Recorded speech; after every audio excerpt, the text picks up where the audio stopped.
Bonjour et bienvenue sur la chaîne IMORenta, Julien, Jean et Laurent, donc un coaché qu'on a accompagné et on sort tout juste de la visite d'un immeuble pour le valider. Donc on a tout visité, que ce soit des locaux commerciaux, que ce soit des différents appartements, regarder la toiture, bref, on a tout regardé là-dessus.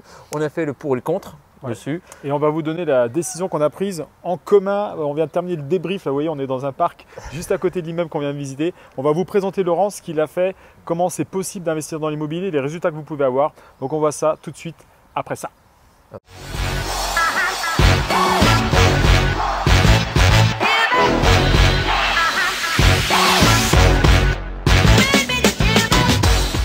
Ok, donc on vient de sortir du bâtiment, donc on est une population sur la ville.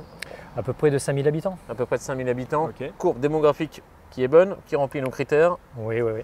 C'est ça, on voit que c'est très agréable, quand on arrive sur le lieu, il n'y a pas de problème dessus et on est plutôt satisfait du cadre. Et Moi j'ai envie de dire déjà, est-ce que Laurent tu pourrais te présenter? Eh bien, je m'appelle Laurent, voilà, j'ai 45 ans et je suis technicien chez, donc je travaille en cave coopérative vinicole. J'avais envie d'autre chose, j'avais envie de trouver des solutions pour peut-être changer de métier et m'offrir d'autres espaces. Donc voilà, je cherchais dans l'immobilier avec peu d'expérience dans le domaine. Voilà, j'avais juste un mobil-home que j'ai mis en location courte durée. Voilà, donc c'est les seuls. Ça fonctionne? Ça fonctionne, mais c'est compliqué. Ça demande pas mal de travail pour un retour. Il est loin de chez toi aussi, hein, je crois. Hein. Voilà, c'est ça. Il est à l'autre bout, Patata. Combien d'heures de route pour aller voir ton investissement? Il faut 8h, 8h30 à peu près. 8h30. Allez. Voilà. Oui, bien sûr. 8h30, bien sûr. Donc, quand tu nous as contacté, ça fait quelques mois de ça maintenant. Ouais. Bon, tu étais un peu sceptique comme beaucoup de personnes. C'est pour ça aussi qu'on aime vous montrer des gens qui passent à l'action et qui sont en train de changer leur futur parce que vous pouvez nous dire que ou penser que d'autres personnes vous racontent peut-être des bobards. Mais voilà, voir des vraies personnes, c'est toujours intéressant et voir le pour et le contre aussi parce qu'il n'y a pas que du pour.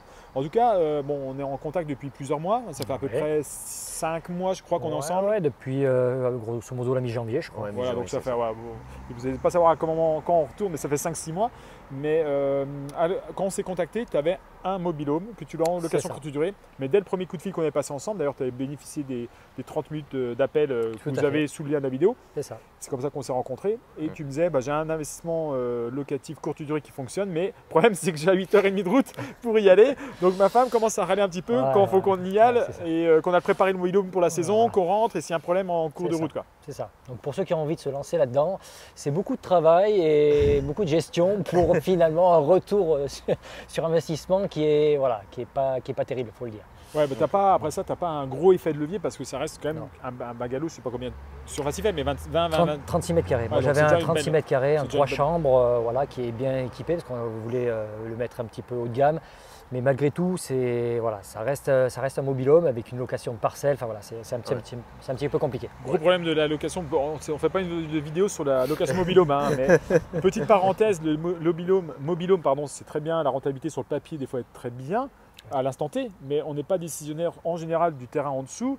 Et les loyers ont tendance à flamber si dans un camping et le camping augmente ses les loyers, coûts de gestion, etc. Tu n'as plus qu'à prendre ton mobil-home, le faire transporter sur un autre terrain. Et c'est un coût aussi, ça. C'est ça. Puis il y a des frais d'entrée, enfin voilà, il y a plein de choses qu'on ne maîtrise pas et qu'on ne peut pas gérer soi-même. Ok.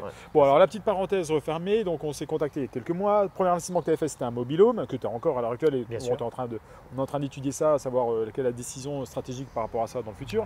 Ouais. Et tu voulais investir sur un immeuble de rapport. Voilà. Ou d'ailleurs peut-être appartement à la base, tu n'étais pas encore fixé. Voilà, c'était pas très fixé. Ce que je voulais, c'était me lancer dans de l'investissement et avec un rapport le plus lucratif possible. Donc effectivement… Tu avais envie de gagner des pépettes, tu avais envie de gagner de l'argent, du flouze. Oui, c'est peu étrange, mais je ne suis pas bizarre comme gars. C'est quoi ton objectif premier alors quand tu nous as contacté ou encore à l'heure actuelle d'ailleurs? Disons que j'avais déjà des réflexions là-dessus, je n'avais pas trouvé de solution en fait. Mais j'avais beaucoup de questions et je cherchais des solutions pour, dans un premier temps, me trouver des revenus en plus de mon travail et à moyen terme carrément de changer de travail. Ouais. Changer ou arrêter? Arrêtez, j'espère que mon directeur ne regardera pas. Coupe. Non, je plaisante, laisse ça dans la vidéo. Du coup, non, mais comme beaucoup, puis le jour où tu viras ton patron, tu viras ton patron. Mais c'est la suite logique des choses, quoi. Tu mets des actions en place. Mais ton rêve, c'était vraiment d'arrêter, remplacer petit à petit ton salaire. Donc, chose que tu vas commencer à faire avec l'investissement qu'on vient de voir aujourd'hui. On va vous donner les chiffres juste après. Ouais.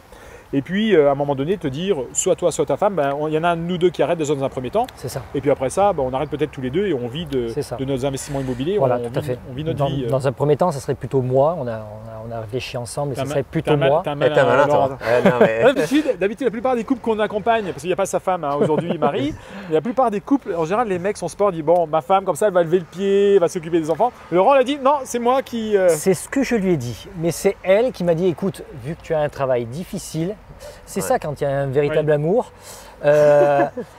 Elle a pris pitié et elle m'a dit non, ça serait plus juste que ce soit toi qui sois dans un premier temps, qui se sépare de son employeur. Et moi, on verra, c'est une sécurité sur le long terme. Ok, c'est logique. Ça marche. Parfait. Les chiffres un petit peu Les chiffres du projet qu'on vient de visiter. Donc pour l'histoire, Laurent est un client VIP qu'on accompagne jusqu'à la signature du projet, jusqu'à l'aboutissement en fait de son projet. Et là, on vient, ça fait quelques mois qu'on travaille ensemble, on a sélectionné, on a vu, je pense, beaucoup d'annonces. Oui, on en a vu pas mal. Pourquoi? Parce qu'on voulait trouver une super bonne affaire. C'est toujours la promesse qu'on fait aux personnes qu'on accompagne en VIP, c'est de trouver une putain de bonne affaire. Si c'est pour trouver un truc lambda, les gens peuvent le faire tout seuls. Donc on est là, nous, pour leur faire prendre les raccourcis, éviter les pièges que nous, on a fait à l'époque, et puis partir directement dans la bonne direction. C'est ça. Et à force de chercher, on a trouvé quelque chose qui dégage quand même beaucoup d'argent, pas mal de cash, on va donner des chiffres, et puis qui a vraiment des points positifs. Oui. C'est ça. Donc le prix du bien, on était à 217 000. On était à 217 000 au prix de départ, avec discussion avec l'agent immobilier qui me dit non, mais je pense qu'on peut avoir un rabais et être à 204 000. Et puis en fait, dans la réalité, à force de négociations, il y en a eu quelques-unes, avec quelques visites sur le lieu. Finalement, on est arrivé à 160 000 euros. Ok, donc partie de ping-pong. La négociation, c'est pas simplement une offre, c'est de la technique, c'est de la psychologie, c'est du timing. Tout ça, encore une fois, nous on a mis du temps à l'apprendre, on a lu beaucoup de bouquins là-dessus aussi. Et puis on a pratiqué aussi. Sur des techniques de négociation. Mais du coup, tu as pratiqué aussi, quoi. Voilà. Et tu as vu. Tu as bien pris, tu n'étais pas spécialement au début, non. pas spécialement à l'aise avec ça, le fait de faire des offres massacrées, on va dire. Voilà, c'est que on se met toujours, souvent malheureusement, trop à la place de celui qui est en face. Et du coup, on a trop d'empathie et on a tendance à pas oser négocier le prix. Ouais. Et puis ça, c'est quelque chose que j'ai appris et du coup, j'ai pu faire mes armes et à bosser correctement là-dessus. Donc ça, c'est intéressant parce qu'on est parti, comme tu viens de le dire, de 217 000 et on l'a négocié à 160 000. Donc faites le calcul, 57 000 dans ta poche. Alors, mets-toi les chiffres. Ouais, mais j'avais préparé l'interview, j'ai tout préparé les chiffres. C'est pas du calcul mental, il y a de la préparation. Mais 217 000, 160 000, ça fait quand même 57 000 euros. Ça représente 2 ans de travail pour la plupart des personnes qui sont salariées. Une semaine pour moi. Une semaine okay. Ah non, pardon. Il va falloir que tu achètes des immeubles. Je me suis trompé. Mais voilà, c'est quand même une grosse somme d'argent. Avec quelques techniques et avec de la recherche et tout ça, en l'espace de 5-6 mois, on peut avoir des résultats comme ça. Simplement sur l'achat de l'immeuble, on a une plus-value latente qui est intéressante par rapport à la valeur de l'immeuble. Ouais. Okay, donc ça, c'est la négociation déjà 57 000. Ok, parfait. Après ça, qu'est-ce que ça rapporte? Comment se constitue l'immeuble? L'immeuble se constitue avec un local commercial en rez-de-chaussée, donc du coup qui a été refait à neuf, donc ça c'est un bon point. Et puis il y a 4 appartements. Je fais une précision sur le local commercial, parce qu'en général quand on dit local commercial dans des petites villes, souvent on en visite énormément, c'est des trucs pourris, mais pourris. Là c'est un truc rénové par la mairie, C'est c'est ça. aux normes, vraiment top. On À ne la voit jamais pointe. des rénovations comme ça. Normes anti-coupe-feu, placo, rose, pour ceux qui connaissent, ces trucs qu'on ne voit pas dans des rénovations lambda. Là, ça a été fait par un marché public. Système de de la- climatisation et tout. Enfin bref, Voilà, tout donc, ce qu'il y avait, local, quoi. Vidéosurveillance, voilà, neuf et apparemment. Donc qui c'est- abrite une supérette. c'est ça. Et il y a 1 an et demi que ça a été fait, parce que Et ça, l'avantage, c'est que c'est loué, c'est la mairie qui te loue le local c'est ça. pendant encore 7 ans et qui C'est a ça. mis un locataire en place pour avoir une supérette en Exactement. plus dans C'est ça. sa ville. Pour faire vivre sa ville. Ouais. Point positif, simplement pour terminer sur le local commercial, la mairie, donc un bailleur, un payeur stable et encore 7 ans de location devant. Donc on a une visibilité. Mais même si le bailleur partait, le loueur partait, il y a une rue commerçante où il y a de la demande. Ah oui. Parce qu'il y a Ouais, des ouais. magasins à gauche, à droite et c'est De partout. assez dynamique. Et puis c'est le plus beau en plus là, de ce qu'on a pu voir, c'est le plus beau en termes de local. Un vrai Oui, beau oui. local commercial. Ouais, ouais, c'est un vrai beau commercial, ouais, tout à fait. Ouais. Ok, alors après, qu'est-ce qu'on a d'autre? On a 4 appartements en plus. Après, on a 4 appartements. Donc au premier, il y a 2 T2. Ouais. Oui. Ensuite, au-dessus, il y a un T4. Donc T2, T2, ils sont loués 300 et 290. C'est ça. Hein, c'est ça. Ils font à peu près 37 mètres carrés. Ah oui. Et on est sous-évalué un petit peu par rapport à la Oui. valeur locative de la Rapport ville. du Alors, c'est marché. Oui, tout à fait. Pourquoi? Parce que c'est des locataires qui sont là depuis 10 ans. Alors, point Ouais. positif, ils sont là depuis longtemps. Voilà. Donc, on a une visibilité sur les prévisions. Oui. Point positif, le jour où ils partent, on peut faire un rafraîchissement et augmenter le loyer. D'ailleurs, Voilà. même en l'état actuel, on pourrait déjà augmenter le loyer. Mhm. Voilà, donc pour les deux T2, ça c'est des points positifs aussi. Ah ouais. Après ça, au-dessus, on a Et au-dessus, il y a un T3 sous pente. Ouais. Qui, Donc, il y a le lui, T4 et Attends, le non, il y a le T4, il y a le T4, je crois que T4. j'en avais parlé. Il y a le T4 donc d'abord, celui-là, il est qui loué fait toute la surface, 500. qui est loué 500. Locataire depuis 10 ans aussi. C'est Un ça, couple avec 3 enfants. tout à fait. Ok. Et en dernier, sous pente, c'est un T3, loi Carrez 35 mètres carrés, mais qui fait en surface au sol 60 mètres carrés. Ouais, même un peu plus hein, de ce que j'ai vu, il fait Peut-être. plus, il fait Il dans fait les même- 80 et quelques. Ah oui, 80 mètres carrés. Ouais, Ouais. ouais. Je croyais que c'était en était dans les 60 sur les Ouais. chiffres. D'accord. Et celui-là, donc, il est vide à l'heure actuelle. C'est le seul qui est vide Voilà. et qui était loué encore il y a pas si longtemps de ça, 400 €. C'est à peu C'est près ça. la vraie valeur locative. Tout à fait. Là, on est plus dans les prix corrects. Ok. Ouais. Donc, si on résume, la valeur locative de ce bien, ce qui quand même nous intéresse, parce que tu as fait cet C'est ça. investissement-là pour gagner des pépettes. C'est ça. Alors, le local commercial est loué 460 de mémoire. Voilà, c'est ça. Oui, C'est tout à ça. fait. Après ça, 290 plus 300. plus 500 plus 400. Voilà. C'est ça. On arrive à 1950. On C'est a fait le ça. calcul si je ne me Ouais. trompe pas. Ouais, c'est ça. Donc on a une rentabilité de 1950 € par mois pour un prix d'achat à 160 000. 160 000. Ce qui nous fait une rentabilité de plus de 14%, j'ai fait le calcul tout à l'heure, 14,3%. Avec les frais de notaire et une petite enveloppe travaux de 8 000 €, on va arriver à 13%. Voilà, brut. Ouais. Avec Brut. frais de notaire et travaux inclus, on arrive à 13% brut. C'est ça. Ok. Donc 13%, ça répond largement aux critères de rentabilité qu'on recherche normalement, puisque Toujours, ouais, qu'on nous, exige. on exige plutôt en général au-dessus de 10%. C'est ça. Après C'est ça, voilà. Mais donc là, c'est potentiellement une bonne affaire. Alors, bien sûr, il y a des appartements qui sont habités depuis 10 ans qui Voilà. demanderont un rafraîchissement. Mais Voilà, en tout c'est cas, ça. à l'heure actuelle, c'est un travail de signature. Tu n'as qu'à signer, empocher l'argent. C'est Quand ça. les locataires partent, tu rénoves, tu rafraîchis, on va dire, pas de la grosse C'est rénovation, vrai, tu rafraîchis tu et tu reloues un peu Voilà. plus cher. Ouais, c'est ça. C'est vrai Ok. que j'étais un client un peu difficile. Les 10% bruts, c'était pour moi Ah oui, minimum. oui, Voilà. et- Je et- reconnais. Je Ils reconnais. cherchent du haut de gamme et tu as bien Voilà. raison. Mais encore une fois, on préfère que les gens qu'on accompagne, vous attendiez 2 mois de plus et vraiment notre conseil pour trouver quelque chose C'est qui ça. soit très intéressant, c'est plutôt ça. que de se trouver un truc simplement au-dessus de la moyenne. Taxe foncière, on est à On est à 2560, mais avec une part d'ordures ménagères à 460, je crois, ou 470. 470 qui fait, bon, ça laisse à 2100 quoi. Ok, intéressant, à peu près un mois de loyer. C'est ça. On est à 1950, sauf que bah, la part de loyer est encore un peu sous-évaluée. Donc Voilà. bon, pas de problème là-dessus. Et puis la structure de l'immeuble, façade est très propre. Elle est propre. La toiture, on est elle monté refaite. tout à l'heure, on a fait un petit peu des... On t'a pas dit ça, On a faudra fait les rajouter. tractions et tout, on a hein, fait des ça, tractions. ouais, on a bossé. Hein. Ah ouais. Voilà, on a été voir la toiture, elle est bonne, simplement quelques petites mousses, mais franchement rien d'alarmant. Ouais. Structure saine, Cheminée saine aussi, zinguerie saine, donc on sait que le bébé il est beau quoi. Voilà. Pas loin d'un axe autoroutier voilà. où Ouais. voilà, ça bouge, mais Ouais, pas, ça bouge. on n'a pas la nuisance sonore, hein, mais Ouais. on est à 2 km, 3 km, 4 km, mais en tout cas pas loin. C'est ça. On Du va aller soleil, partout. comme vous pouvez le voir, là ça nous tabasse les yeux, on a Voilà. du soleil, Il y a un gros soleil c'est ça. tout le temps ici. Et puis donc finalement, il y a un cash flow alors du coup. Ben, que t'as- en prévisionnel, ça sera un cash flow de 585 Net, Ok. net. net. Donc là, net. quand tu parles net, c'est avec Ah, ton imposition incluse. C'est ça. Parce que quand on parle de cash flow, que ce Ouais, il soit faut dans les toujours, vidéos, que ce soit n'importe quelle personne, il faut toujours faire attention. Est-ce que c'est un cash flow brut, cash flow net?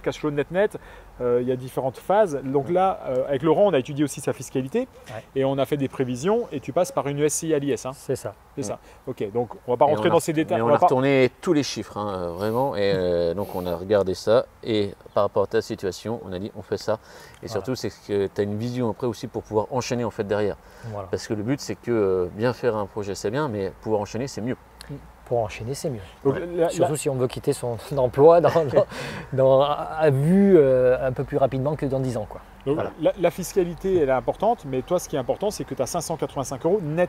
C'est Tu ça. passes par une SCI à l'IS parce que ça, c'est vraiment au cas par cas, ça dépend de Oui, votre ça situation dépend, familiale, ça dépend à de vos niveaux de revenus, ça dépend si vous faites du meublé, du nu, enfin il y a plein de choses à voir. La stratégie de sortie aussi, si vous voulez acheter en nom propre ou en société ou en SCI, toi, on a trouvé que c'était le meilleur compromis C'est ça. et ça représente quand même beaucoup d'argent. Surtout que tu vas avoir une plus-value latente puisque l'immeuble, tu vas quand même pas payer cher et en améliorant un petit peu, tu vas pouvoir aussi en stratégie de sortie te dégager des revenus. Donc Tout à fait. ça va être hyper intéressant. Si on va dire tu gardes l'immeuble 20 ans, tu vas avoir un immeuble qui va valoir 200 000 € plus 500 € par mois.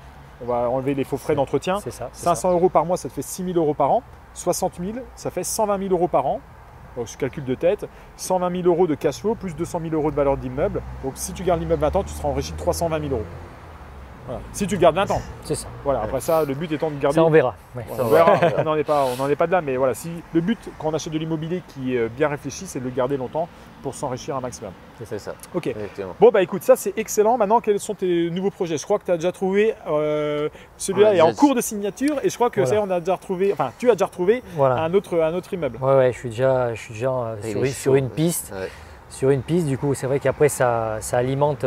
Disons, quand on commence à capter un petit peu plus le fonctionnement, on va plus vite pour trouver les opportunités.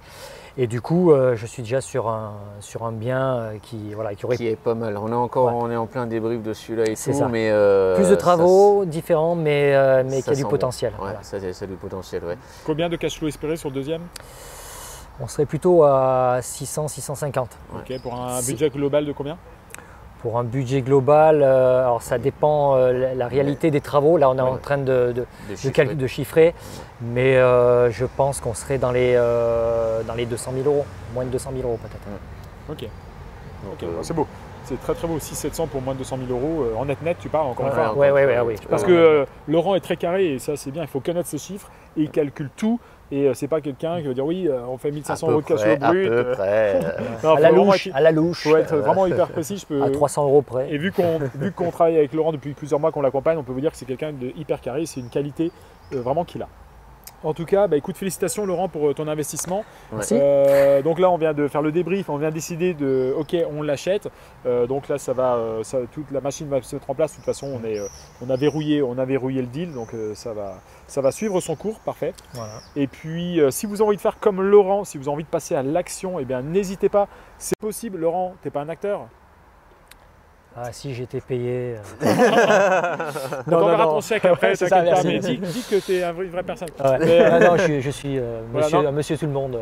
Mais voilà, donc on ne se connaissait pas il y a 6 mois, on s'est Non. rencontrés, on a bossé ensemble. Laurent était débutant, bon à part son bungalow, mais il n'avait jamais acheté d'immeuble et C'est ça ça. me semblait aussi un petit peu inimaginable au début, Mm. ça effraie, mais c'est possible. Il y a des C'est ça. choses à apprendre, il y a des actions à optimiser, il y a plein de choses, plein de pièges à éviter parce que les pièges peuvent coûter cher. Alors on vous présente une success story, j'ai envie de dire, mais c'est pas toujours comme ça. Nous, quand on a commencé à investir, on a fait plein d'erreurs, on a eu des manques à gagner énormes. Ouais. Et si vous avez envie de prendre les chemins du succès, eh bien, on vous met le lien pour les 30 Ouais, minutes. juste C'est en dessous. comme ça qu'on s'est rencontrés avec Laurent au début. On fait un débrief, on échange, on voit ce qu'on peut vous apporter, on voit si on peut travailler ensemble si vous avez envie d'accélérer dans l'immobilier et on vous donnera nos meilleurs conseils pour que vous puissiez vous aussi eh bien, substituer petit à petit, il y a du travail, attention, ça c'est pas comme ça. Ouais, non, il y mais a du petit boulot. à petit, Alors ça, du coup, on est d'accord, il y a du boulot, il y a des choses à Il y a mettre du en boulot. place. Voilà, il y a du boulot. Si vous voulez gagner vraiment de l'argent et puis rien faire, à ce moment-là, il ne faut pas se lancer là-dedans. Par contre… ça t'a pris combien de temps il y a une guêpe qui tourne autour. Ça t'a pris combien de temps par semaine à peu près? Par semaine, honnêtement, j'ai pas vraiment évalué, mais vraiment recherche une heure le soir à s'y mettre. Alors, il y avait le partage avec mon épouse, mais globalement, c'est moi qui me suis plus penché dessus. Ouais, je dirais une heure tous les soirs, c'est sûr. 5 jours par semaine? Ah oui, 5 jours par semaine, un peu le week-end à regarder, etc. En fait, ça dépend. Après, vous n'avez pas toujours des avec nouveautés. nos séances hebdomadaires et tout, Ah je oui. pense qu'il y a… Après, s'il y a la séance, sans il y compter a la 8 séance. heures de boulot par semaine. Oui. Parce qu'après, avec les calculs et tout, préparer les questions, des messages aussi entre-temps, parce qu'on a un groupe WhatsApp privé et tout, où on échange et tout, on pose des questions. Je pense que 8 heures par semaine, avec la phase d'apprentissage aussi. C'est ça. Après, ce temps de 8 heures va diminuer au fur et à mesure de ton expérience aussi. Voilà, c'est exactement ça. Ouais. Au début, j'ai passé encore beaucoup plus de temps parce que je regardais aussi les formations qui allaient avec. Ouais. Donc, j'ai passé des heures à regarder les formations. Donc, ça, je ne l'avais pas compté, mais forcément, ça compte pour se former. Voilà. Mais après, c'est acquis. Après, c'est acquis. C'est pour ça que maintenant, je vais beaucoup plus rapide. Je vais beaucoup plus vite. De toute façon, même en phase de recherche, tu me parles de 8 heures par semaine, c'est toujours mieux que 40 heures par semaine ou 35 heures par semaine pour un boulot normal. Et puis, l'avantage, c'est une fois que ton projet sera en place, ça va plus te prendre 8 heures par semaine. Là, tu vas avoir 5 locataires, donc tu en as déjà un, c'est la mairie, il n'y aura rien à faire. Et les 4 autres, les appartements sont quand même corrects. On a vu, les virements sont de manière automatique, on a checké, tout est à jour, tu ne vas pas courir après les loyers, donc ça va te prendre en gestion peut-être 1 heure par semaine. Voilà, donc comme quoi c'est possible, et si vous voulez vous dégager du temps, l'investissement immobilier, c'est pour ça qu'on vous le dit dans toutes les vidéos, c'est quand même ce qui reste mieux en commençant avec rien. Bien sûr, si vous avez déjà de l'argent au début, c'est bien, mais c'est un super ascenseur social et c'est possible de gagner de l'argent. C'est aussi possible d'en perdre, mais si on fait bien les choses, vous en gagnerez, les amis. C'est ça. Bon, allez, on vous fait des gros. Attendez, un petit détail avant. Si vous aimez la vidéo, eh bien, mettez-nous un pouce, comme d'habitude, un pouce bleu. Abonnez-vous à la chaîne, activez les clochettes pour les notifications. Et puis, nous concernant, on se verra dans une prochaine vidéo où on vous aura peut-être au téléphone pour faire un bilan stratégique, soit avec Julien, soit avec moi, ou alors avec quelqu'un de notre équipe, en fonction de notre disponibilité. On vous embrasse tous et on vous dit à très bientôt. Bye bye. Ciao. Bye.